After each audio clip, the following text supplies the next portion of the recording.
7, 6, 5, 4, 3, 2, 1.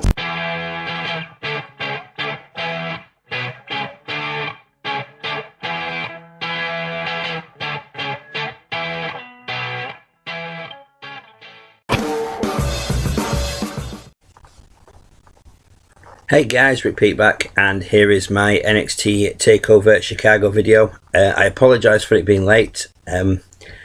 I had every intention of watching the event Saturday and posting this straight away, but things got in the way and I didn't get a chance to do that. So better late than never. Here is my thoughts on NXT Takeover Chicago. I'm not going to do results because obviously anybody who wants to see the show has already seen it. I apologise for the corner of my mouth there, my lips swollen up. I don't know what's gone on, but it looks a bit worse on camera than it actually is. Anyway, I digress. So yeah, NXT Takeover Chicago. The opening match was Eric Young versus Roderick Strong. Great opening match. I really enjoyed this match. I liked how Roddy seemed to come out with a plan to deal with the numbers game before the match, and during the match as well. I believe that's the first defeat for Eric Young since Sanity debuted on NXT. Great win for Strong. I'm hoping personally that this will see him move up towards NXT title contention, but we'll have to wait and see. But yeah, really great match, really enjoyed it. Next up was Pete Dunne versus Tyler Bate for the UK Championship. Great to see JR back. Personally, for me, it was awesome that it was going to be doing commentary on the match I was most looking forward to.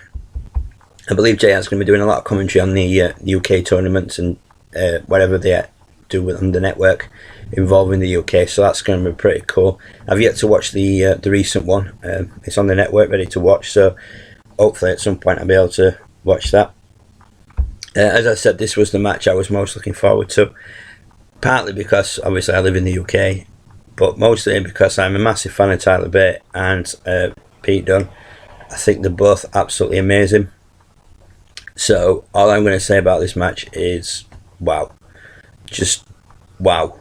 It was a great showing from two of the UK's top stars. I was a little bit upset that Tyler Bate lost, but I have no issues with Dunne being champion because, like I say, I like them both. They put on a hell of a match, to the point where obviously the NXT crowd were on the feet chanting UK, and the fact that they got up on the feet during the match and they were so drawn into this match just shows what UK wrestling is. I'm quite a bit behind on it, I will admit. There's a lot of stuff I haven't checked out. I've recently, obviously, as you know if you've been watching my videos, got into ICW.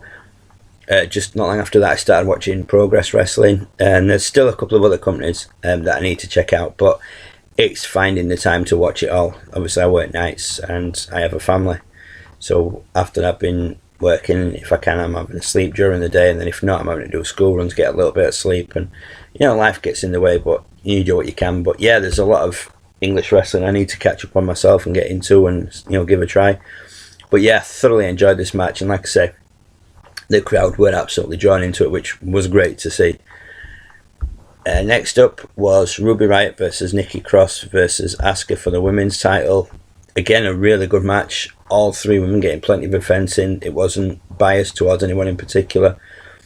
The moment where Nikki Cross got Asuka trapped in the apron and started giving her a bit of a beating, sort of gave the slight impression that Asuka occasionally will do things that you can capitalise on and make slight mistakes, which was good. But Asuka pinning both of them was a really good touch. The longest reigning current champion in WWE retains. Next up was Hideo Itami versus Bobby Roode for the NXT title. First off, I'm going to say Roode's entrance was pretty cool, and it's been better than his recent takeover entrances. That's just my opinion. I think a couple of them recently have been pretty poor. Itami, just straightforward, straight down to the ring. There was no glitz or glamour or anything. But that's his character, isn't it?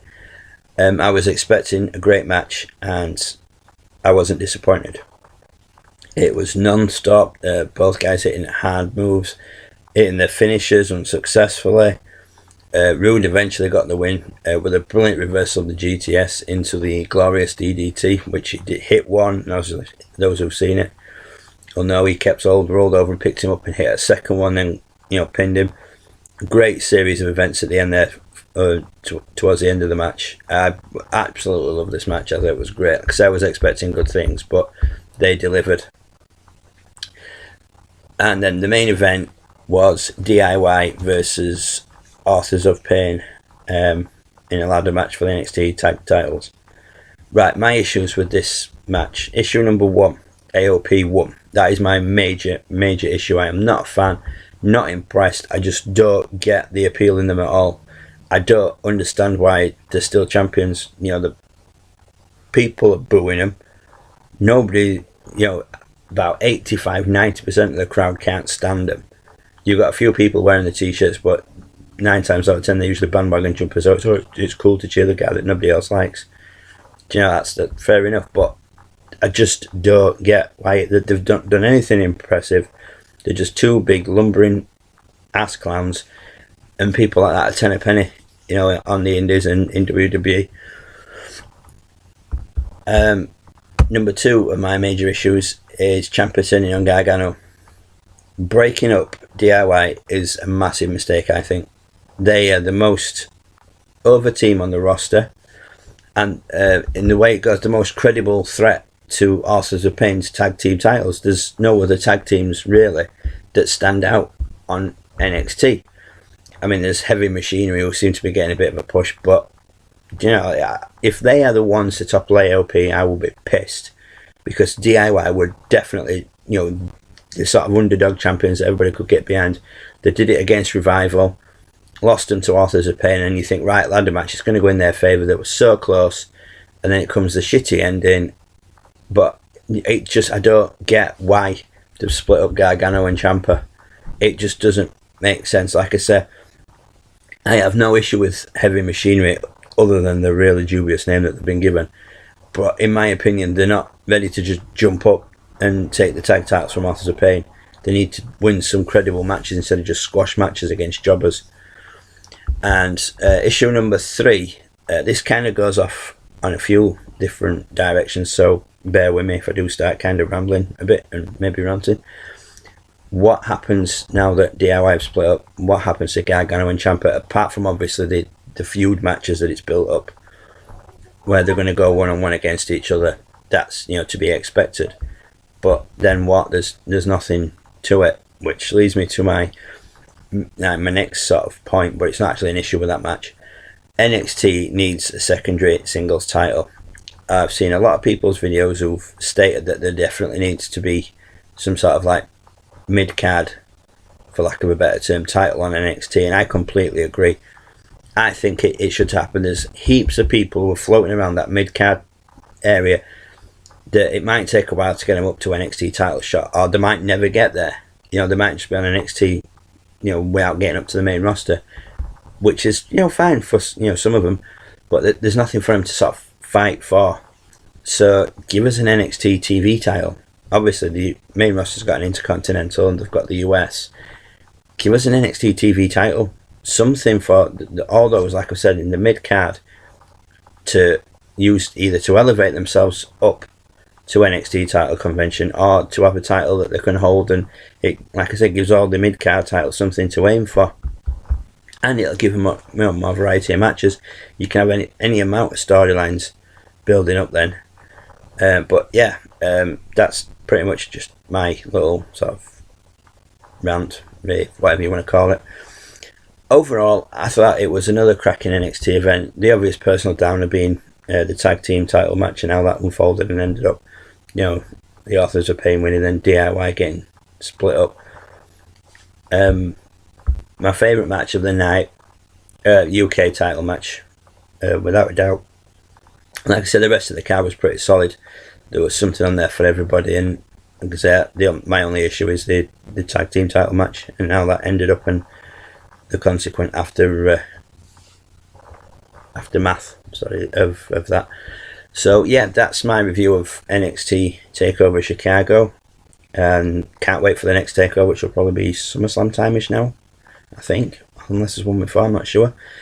So feel free to leave a like, leave a comment if you haven't already, subscribe if this is the first one of my videos you've seen, please check out the other stuff. There's all sorts of stuff to go through, go right back. There's restoring videos, there's DVD reviews, there's prediction videos, which I haven't done any for a while.